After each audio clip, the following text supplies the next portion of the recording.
Eu queria ouvir um pouco, assim, rapidamente as colegas, né? Eu acho que o que é ser mulher nessa perspectiva da carreira internacional, né? Como que é isso? Como que é galgar outros espaços? Eu acho que para além aí do que a gente tem de ciência no Brasil. Bom, eu não tenho, é a minha maior falha, vamos dizer assim, a minha maior dificuldade em termos acadêmicos é fazer criar, né, participação em grupos e fazer pesquisa com grupos onde eu precisasse estar mais presente com viagens. É uma dificuldade pessoal minha, porque eu ainda não consegui ter a força que a Rossana falou de eu mesma dizer, não, eu tenho, né, esse é meu direito, né, apesar quando eu estou sentada aqui na frente de vocês, eu tenho essa consciência, mas efetivamente, na hora, eu mesma me cancelo, vamos dizer assim. Né? Essa parte internacional, ela exige alguns elementos adicionais que, às vezes, é a minha realidade. Para quem tem filho, ela dificulta um pouco porque os grupos de pesquisa de engenharia, particularmente, eu fiz parte de alguns deles, eu sou senior member do I3E, do maior instituto de engenharia elétrica, mas eu sinto, eles sentem falta, né? Eles ficam, mas você não vem, né? Você não vem às reuniões, você não consegue participar, mas eu sempre tento tratar da maneira assim, gente, o que eu posso fazer à distância, da melhor maneira possível, se vocês me permitirem participar, eu vou fazer. Em algum momento eu tenho expectativa que eu tenha mais, eu mesma, né, um pouco mais de segurança para poder participar mais ativamente, porque eu acho isso importante para o meu próprio desenvolvimento, né?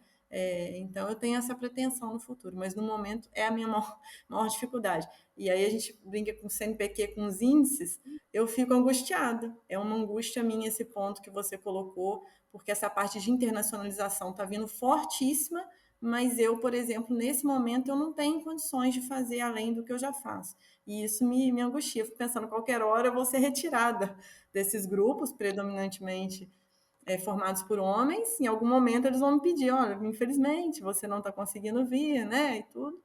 E eu vou ter uma certa dificuldade de resolver essa questão. Vamos ver, espero que a mente deles se abra, que a gente tem vários jeitos de contribuir, a gente tem várias possibilidades de contribuir diferentes. Vamos ver.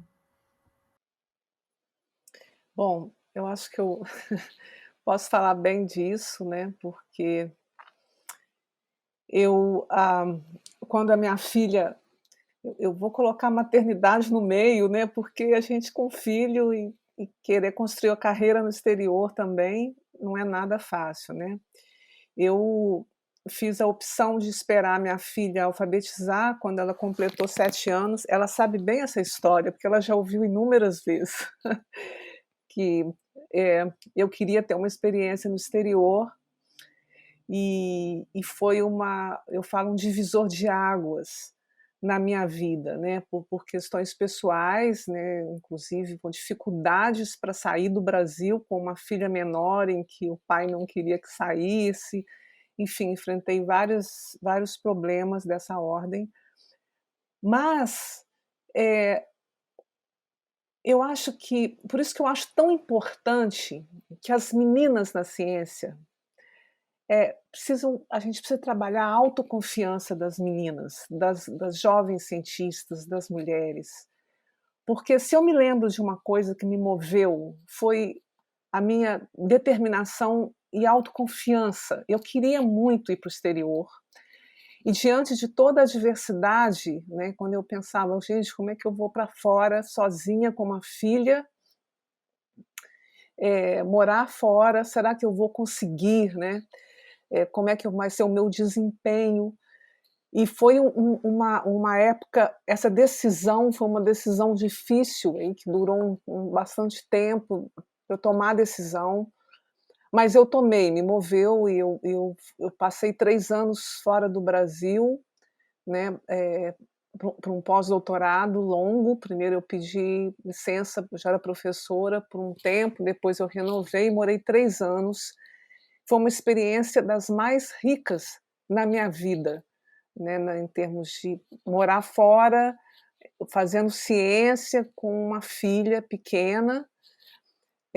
Então, repito, mas a autoconfiança, é importante trabalhar isso, porque realmente eu queria muito e eu pensava, eu posso fazer isso, eu sou capaz de fazer isso. E a partir daí, quando eu voltei ao Brasil, eu fui convidada para continuar minha carreira, continuar vindo, né? Eu estou aqui agora nos Estados Unidos como professora visitante e desde que eu voltei eu faço isso e, por coincidência, 20 anos se passaram, né? Então tem 20 anos que eu fico um período aqui, 3 meses, 4 meses, dependendo do ano.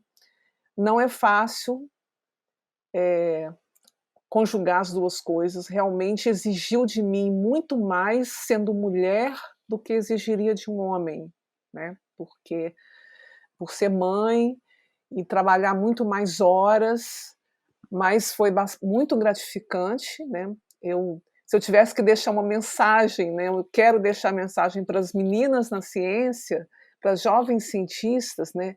Eu amo ser cientista, eu tenho a maior paixão pela ciência, e não existe essa crença de que tem um talento inato e aí eu não tenho. Não, existe muito esforço, muita dedicação, muita vontade, muita disposição, né? Então, lembrar aqui que muitas pessoas que receberam o prêmio Nobel tiveram baixo desenvolvimento durante a época escolar, né? Então também, eu não sou um bom aluno, eu não tenho desempenho, não tive, eu fiz um ensino médio ruim, eu nunca vou poder alcançar isso. Eu acho que é possível, sim, né?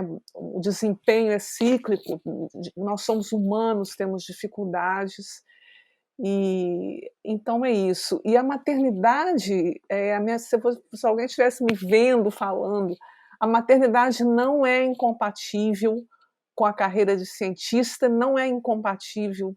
É difícil, muito difícil, quando a gente pensa em morar fora do país, mas também não é incompatível. E no final, minha filha tem 26 anos, né? Eu vejo assim, o orgulho que é quando ela vê a mãe cientista, a mãe, a mulher cientista, a mãe cientista. Então, ainda tem isso que a gente colhe de ser uma mulher cientista. A minha carreira internacional, eu acredito que a maioria das mulheres até desistem, né, só em pensar nas dificuldades, mas para mim me moveu extremamente a questão de acreditar nesse sonho e de seguir em frente e saber que é possível. Então, eu quero reforçar a autoconfiança das mulheres cientistas, das jovens cientistas, das meninas cientistas.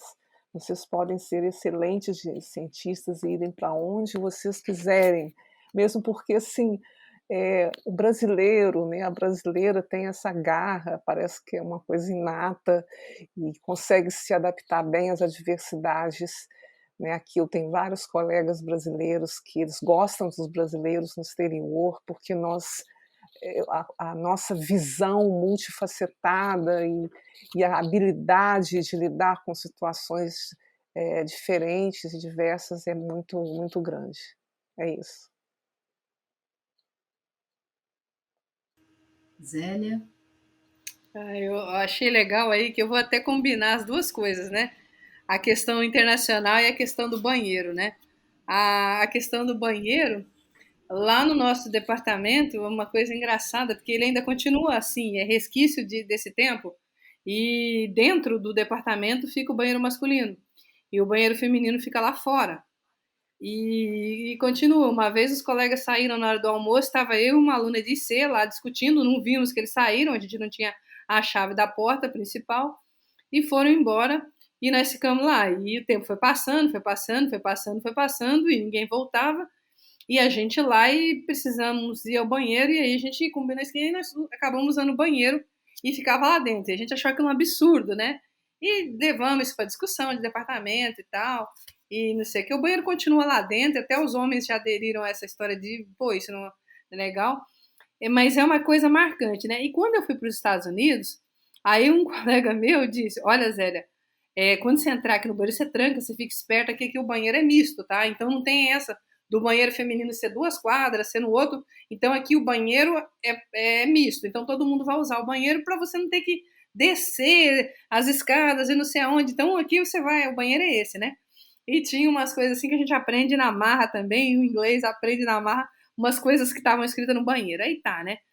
E, e mesmo no laboratório, né? Tinha umas anotações no caderninho que era assim: anotar no caderno não é seu desejo, é obrigação, né? Que tinha usado o equipamento. Então, coisas que você vai aprendendo em inglês coloquial que eu fui aprendendo na marra. E assim, e você vê como é que é, né? A coisa adiantada. O banheiro preocuparam em fazer para todo mundo no mesmo andar, e aqui ainda continua um negócio desse até hoje, a gente sempre debate. E aí, falar da questão da internacionalização, no começo da minha carreira eu saí muito, tinha muito esse desejo, porque eu precisava conhecer alguma coisa, precisava aprender essas técnicas para trazer para cá. Então eu fui muito. Então eu busquei muito, consegui muito auxílio. Antigamente também era muito mais fácil conseguir os auxílios.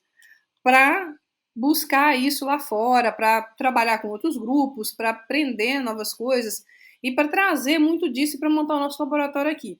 Então eu fiz muito isso no começo.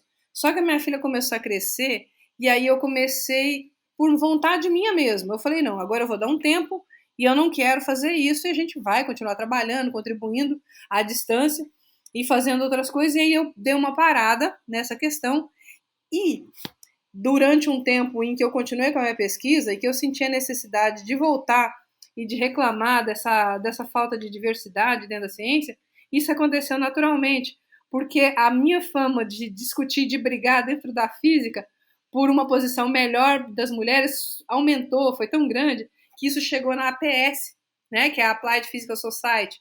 Então acabaram me convidando para poder participar de coisas, de evento, o ICTP, que eu já tinha participado, né, que é aquele Instituto Teórico em Trieste. Então, acabei participando. E, assim, uma coisa leva a outra. Então, em mesas que eu participei com mulheres, em discussões, falando sobre a ciência, sobre a falta de diversidade, inclusão, são físicas também, que fazem pesquisa, que trabalham nessa... Então, essa coisa começou a voltar. Então, desde o ano passado, eu comecei a trabalhar com pessoas, e mesmo que virtualmente fora. Então, assim, a gente encaminhou. Você vê como é que na vida as coisas, elas mudam, elas têm todo o seu tempo e a dinâmica de cada pessoa. Eu não tinha grana no começo, eu só ia porque ganhava dinheiro e auxílio dos outros lugares. Ganhava dinheiro do ICTP, ganhava dinheiro dos Estados Unidos, da Alemanha, então do Max Planck na Alemanha, então eles me ajudavam.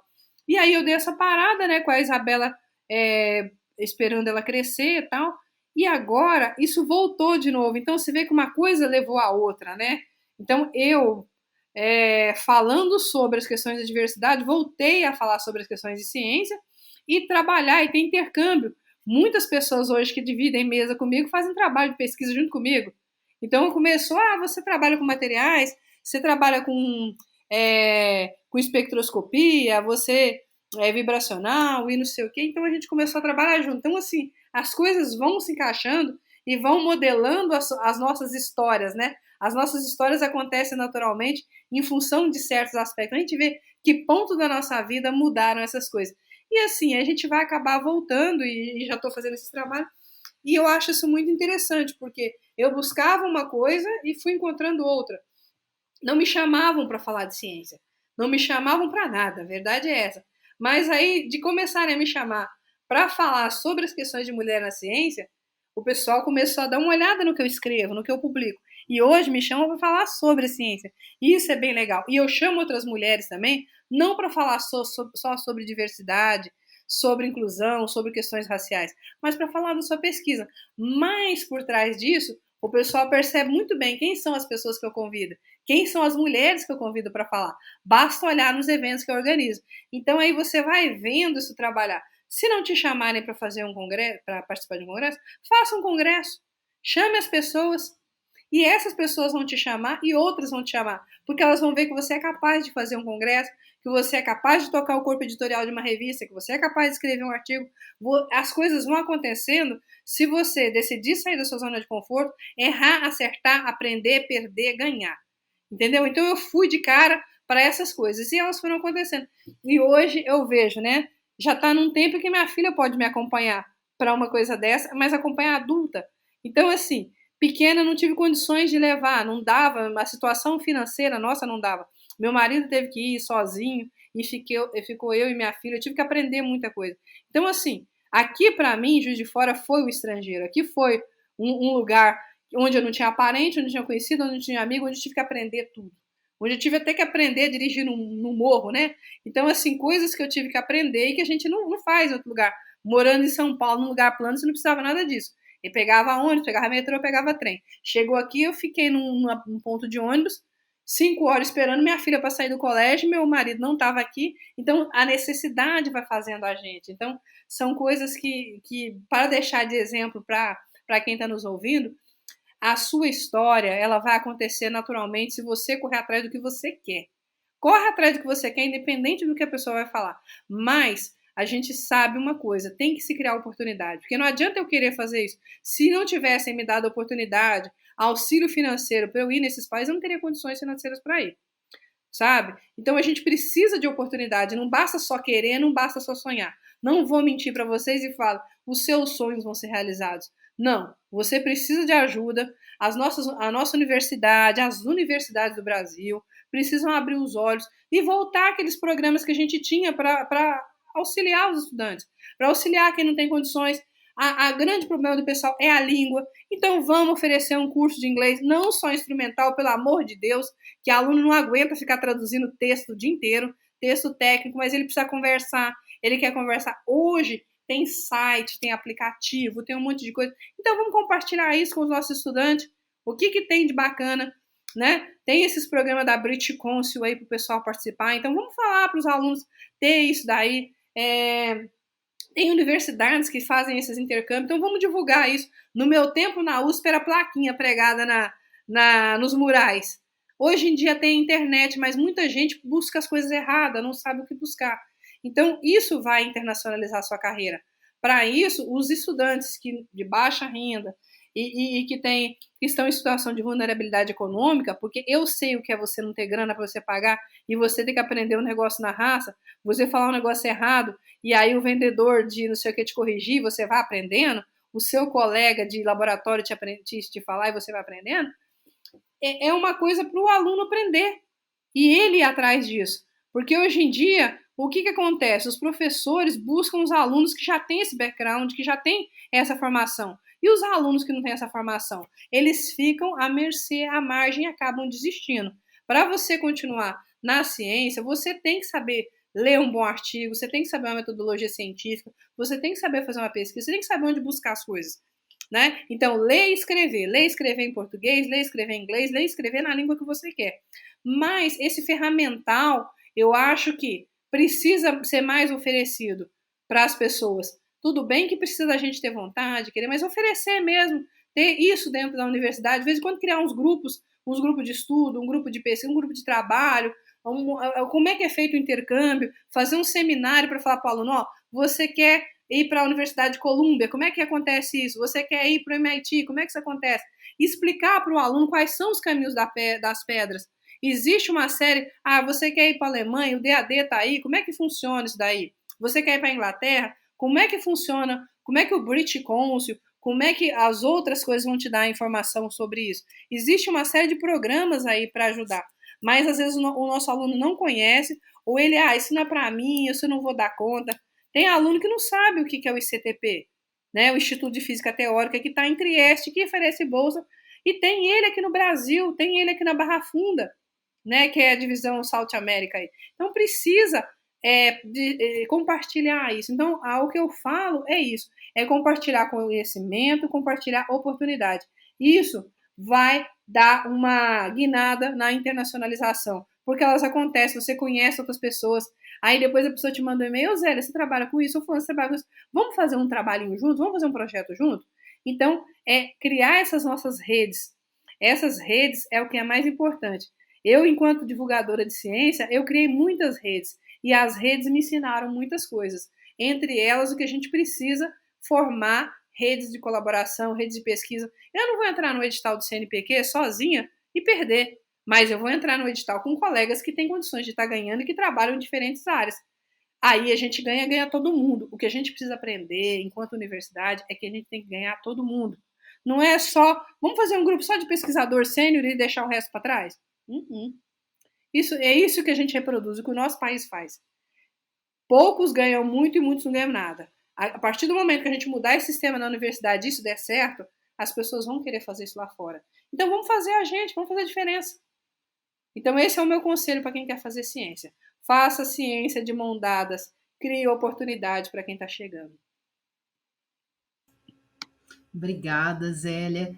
Bom, eu acho que a Rosana, a Zélia, nessa última fala agora, né, eu acho que elas já apontaram para a gente aí questões que nos faz entender um pouco, né, o que motivou o ingresso aí na carreira científica e, ao mesmo tempo, o que faz permanecer na carreira científica.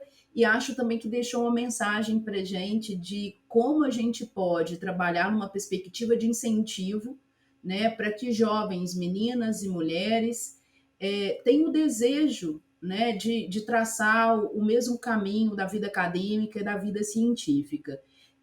Para a gente finalizar, eu gostaria de ouvir um pouquinho também a Débora e a Bruni, né, que reflexões assim que vocês deixam em termos de incentivo para futuras pesquisadoras, futuras cientistas.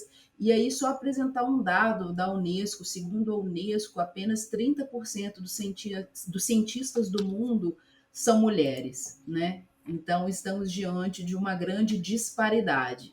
E aí, agora é com vocês, meninas, Bruni ou Débora. Estou falando meninas carinhosamente, entendam assim. Bom, se eu puder deixar um recado, eu acho que o principal é não tenha medo, não tenha aquele medo que te bloqueia, né? Tenha coragem, faça tudo com dedicação, com carinho, faça coisas que te façam bem, né? Vão ocorrer obstáculos no caminho, mas se você se dedicar com a sua competência, com força de vontade, né? Oportunidade, como já foi falado, né? Isso vai ser ultrapassado e você vai, né? As meninas vão conseguir chegar em locais que elas estejam felizes, que é o mais importante. Cada uma com suas características, suas personalidades, né? Mas sempre buscando a sua própria felicidade, a sua realização, sem medo. Não deixem que as pessoas limitem vocês. Eu acho que esse é o recado que eu gostaria de deixar. Bruni?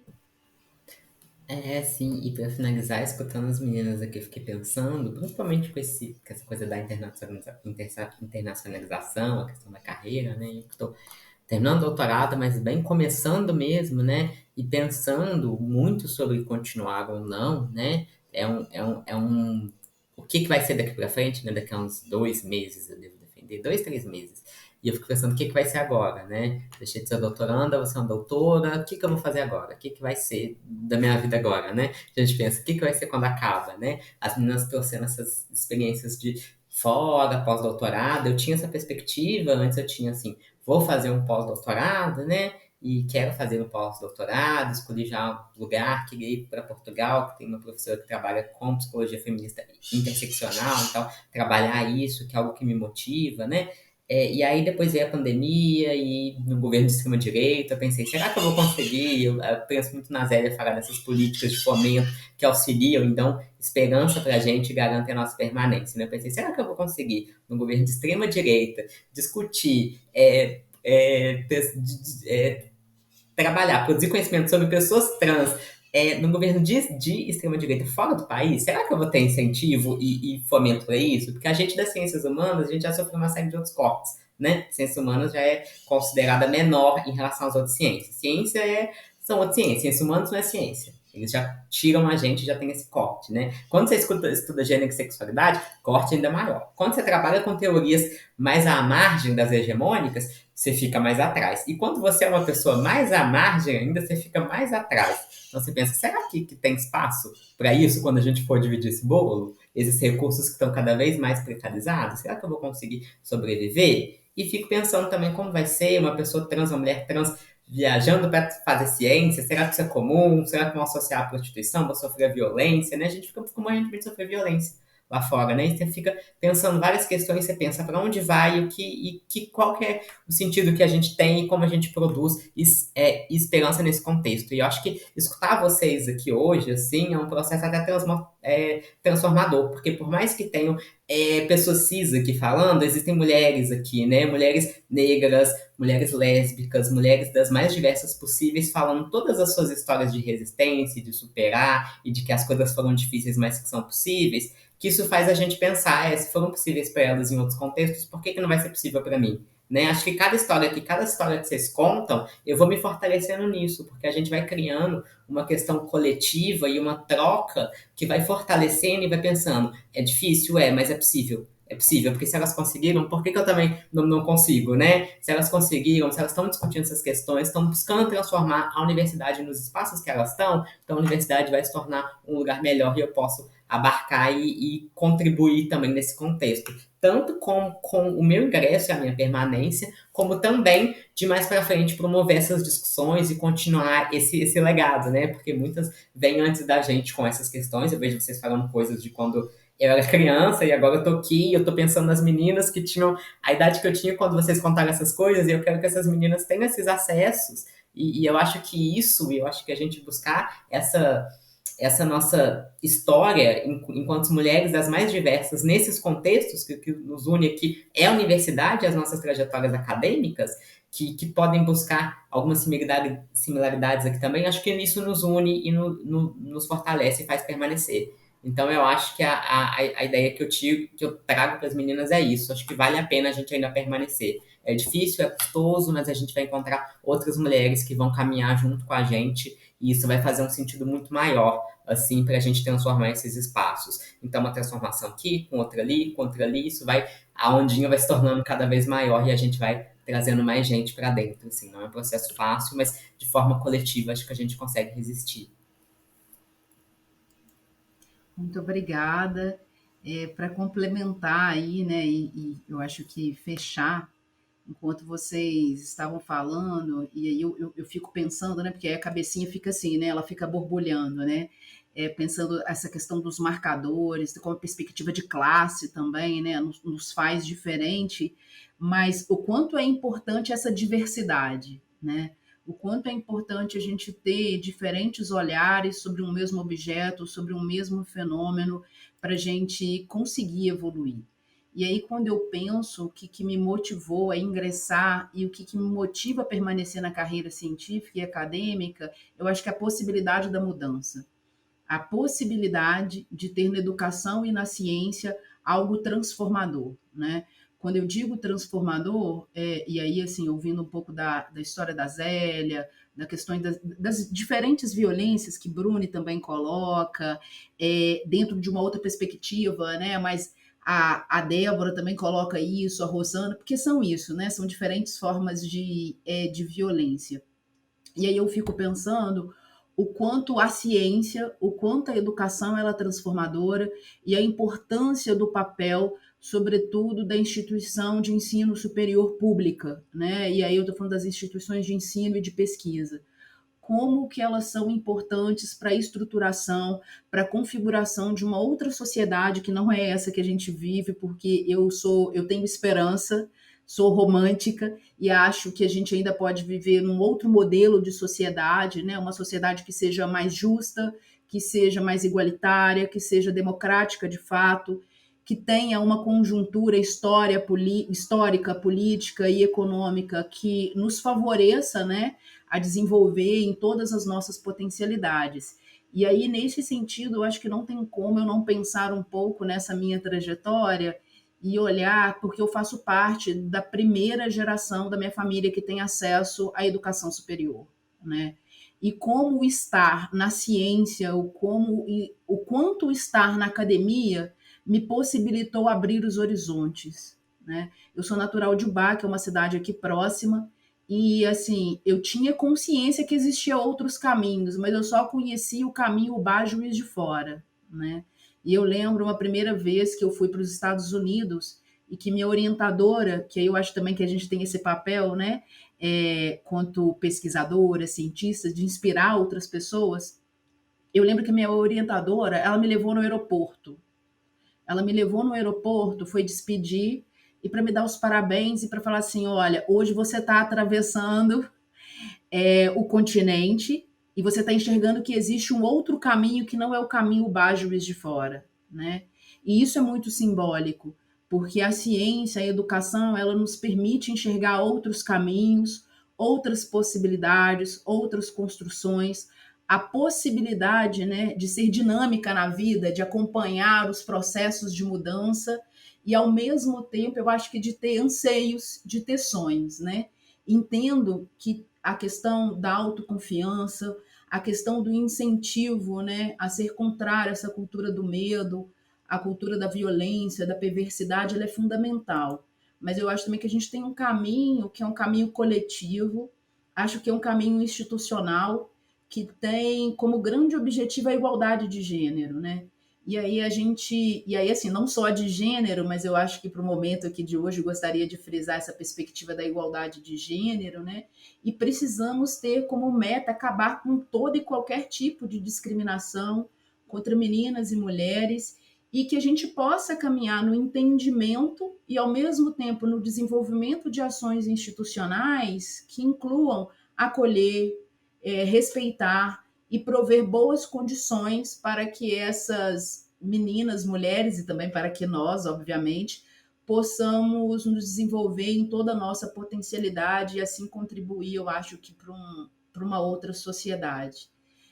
Deixo mais uma vez aqui, eu acho que registrado em nome da nossa universidade, o quão foi valioso esse momento, agradecer, eu acho que a disponibilidade, generosidade de vocês, por estarem aqui compartilhando não só o tempo de vocês, mas também as experiências, e gostaria de dizer que é muito bom saber que eu divido espaços com mulheres como vocês, e que, assim como vocês, existem outras mulheres que também são multiplicadoras dessas ideias, dessa coragem, dessa capacidade de resiliência e resistência, né? Que é porque é o que a gente enfrenta. E a importância da gente caminhar nessa cultura que seja uma cultura antimachista, pensar que temos que criar não só homens, mas também mulheres, né, que não sejam machistas. E aí deixo meu muito obrigado à imagem institucional também, por todo esse apoio, né, pela possibilidade da gente construir esse diálogo. Eu acho que é compartilhado, transversalizado, né, porque estamos falando de colegas aqui de diferentes áreas de campo de conhecimento, mas ao mesmo tempo com experiências subjetivas de vida que são muito distintas. Então, assim, o meu muito obrigada. Passar para a gente agora realmente finalizar a palavra para cada uma se despedir e fica assim o meu forte abraço e agradecimento em nome não só da DIAF, da Ouvidoria em Ação Especializada, mas também da nossa instituição como um todo. Muito obrigada. Eu queria agradecer pela oportunidade de estar aqui com vocês. Foram momentos extremamente enriquecedores para mim pessoalmente e até profissionalmente. E desejo que todas vocês tenham muito sucesso, né, na vida, de maneira geral, na carreira profissional e pessoal. Muitas alegrias. E que a gente seja cada vez mais valorizada e respeitada, independente das nossas escolhas, das nossas decisões. Obrigada.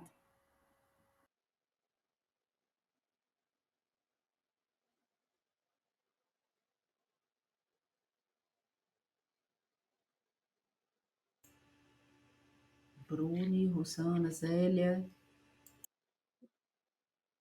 Bom, eu também gostaria de agradecer, dizer que eu gostei muito de participar, achei o formato leve, gostoso, né, me abri de uma forma para falar também, essa ideia de falar um pouco mais das minhas experiências pessoais, o que tem por trás da cientista Rossana. É bom compartilhar e eu espero que isso sirva também de motivação, né, para os jovens cientistas e para as meninas na ciência, de passar também essa paixão que eu tenho por ser cientista, né, uma coisa que me move muito, apesar de todas as dificuldades que eu passei e ainda, né, como mulher, enfrento na minha vida acadêmica. Então, meu muito obrigado, adorei compartilhar com vocês, aprendi aqui muita coisa, com essa discussão e agradecer à universidade a oportunidade de estar aqui. Também gostaria de agradecer muito essa tarde maravilhosa, esse encontro. Gostaria de agradecer à comunicação e à parte institucional da universidade por ter proporcionado esse evento e estar aqui com vocês nessa tarde. Assim, eu aprendi muita coisa. A Rosana falou muito bem, a leveza de a gente estar contando um pouquinho das nossas histórias, compartilhando aqui a mulher, a mãe que existe por trás da cientista, sabe? Então, eu acho que foi muito bacana. A gente sempre aprende muita coisa. Nós discutimos, nós tivemos momentos assim para recordar coisas boas, coisas ruins da nossa carreira e saber assim que a gente, apesar de tudo isso, nós vamos seguir em frente. E que amanhã depois a gente vai estar ali dando as nossas aulas, resolvendo os problemas que vão aparecer no laboratório, comemorando as vitórias, os artigos que são publicados, reclamando dos que são rejeitados, correndo para entregar projeto ali em cima da hora, chamando colega de todo lugar para participar junto com a gente, participando com os colegas. E assim, essa é a vida do cientista. E eu acho que a gente é muito grato por isso. Então, obrigada por essa tarde, obrigada por esse momento aí. Eu acho que eu aprendi muito, com certeza vou levar isso e a gente vai assim continuar essa nossa conversa fora, com certeza, porque muita coisa boa aqui, teve muita troca aqui, sabe? Teve muita troca, teve muito aprendizado. Então, gente, assim, muito obrigado para quem está nos assistindo, é isso, né? Tem as dificuldades, tem, mas vale muito a pena, com certeza. Obrigada. Eu gostaria de agradecer muito também, primeiro, a imagem institucional, que sempre apoia várias ações afirmativas, está encampando isso, isso mostra que a universidade está se implicando, né, mais institucionalmente com essas questões, né, e está dando visibilidade para temáticas que a gente vem trazendo ao longo do tempo e que agora a gente está conseguindo tornar isso mais visível para a gente pensar estratégias que possam, de fato, contornar todos esses problemas, né? Todos esses percalços que a gente traz aqui. Agradecer a todas as mulheres aqui presentes, eu acho que foram 3 horas que passaram, assim, voando. Eu acho que é uma discussão que eu gosto muito de fazer, que eu gosto muito de trazer, porque a ciência convida a gente a se retirar o tempo todo, justamente para que a gente não consiga enxergar essas microviolências que a gente vai passando cotidianamente, que a gente acha que é uma questão individual e não uma questão social, histórica e política que atravessa, né, as nossas vivências e nos constitui enquanto sujeitos assim no mundo. E eu acho que quando a gente conta e a gente vai recontando essas histórias e vai trocando, a gente vai se modificando e vai se transformando também. Acho que isso impacta na gente de uma maneira que a gente se coloca de modo diferente na vida, no mundo, né? E na própria universidade. Eu acho que a gente sai transformada, eu tô saindo muito transformada daqui, foi muito aprendizado também, conhecer outras histórias, outras vivências, né? Pontos que eu conseguia ter um auto-reconhecimento ali também, né? Por passar por situações semelhantes em outros contextos, né? E eu acho isso muito bacana, eu acho que isso aproxima a gente e faz a gente querer construir uma universidade melhor. Agradecer a todo mundo que está escutando aqui também, né? Que as mulheres e meninas consigam cada vez mais se sentir contempladas por essas discussões e que a gente possa ter mais espaços para discutir essas questões que a gente sabe que não se encerram aqui, né? Que a gente possa cada vez mais ter mais momentos com mais mulheres e cada vez mais fazer essas discussões se tornarem rotina na própria universidade. Gente, eu só tenho a agradecer a vocês também. Muito obrigada. Novamente, eu sei que não é algo curto. Vocês mesmos falaram, a gente extrapolou todos os tempos aqui, mas da mesma forma que a Bruni falou, passou voando. Então, eu fiquei muito grata. Eu acho que, de certa forma, é até histórico a gente ter esse registro, porque além nesse nosso momento que a gente está aqui conversando sobre isso, eu acho que isso é um material, sem dúvida, muito enriquecedor para todo mundo que virá a partir de nós também. Espero que também não só mulheres, eu espero que todo mundo possa escutar esse programa, todo mundo possa acompanhar, possa aprender, não só aprender, mas também se identificar, também ter empatia, enfim, eu espero que esse programa, ele suscite nas pessoas as mais variadas emoções possíveis, mas que é isso, emocione. Eu acho que a partir da emoção, a partir do movimento, a gente consegue mudar. Então, muito, muito, muito obrigada. Eu agradeço a Dani, que gentilmente, assim, gentilmente, com muita expertise, topou mediar, topou fazer, né, esse fio aqui. Ela mandou muito bem. Eu falei com ela aqui no privado, quero deixar registrar também. Brilhou, foi muito boa. Obrigada, Dani. Obrigada, Débora. Obrigada, Zélia. Obrigada, Rossana. Obrigada, Bruni. Muito obrigada. A Dani já frisou, vocês citaram aí, vocês cederam o tempo, o conhecimento, as experiências, e eu acho que quando a gente fala da nossa experiência pessoal, além da nossa própria experiência profissional, também vem de um lugar de muito esforço, também é muito laborioso, também é muito emocionalmente, não digo pesado, porque eu acho que nada aqui foi pesado, mas é algo que também nos custa. Então, compartilhar isso tem um custo pra gente, e eu tenho certeza que o custo hoje foi muito positivo. Não só pra gente aqui, mas para quem vai acompanhar esse programa. Obrigada novamente a Imagem, toda a equipe da Imagem. A gente tem aqui, ó, a Yara, o Breno também da Imagem. Obrigada a Bárbara, que foi outra idealizadora e produtora do programa. A Yara, o Breno, todo mundo da nossa equipe. Muito obrigada.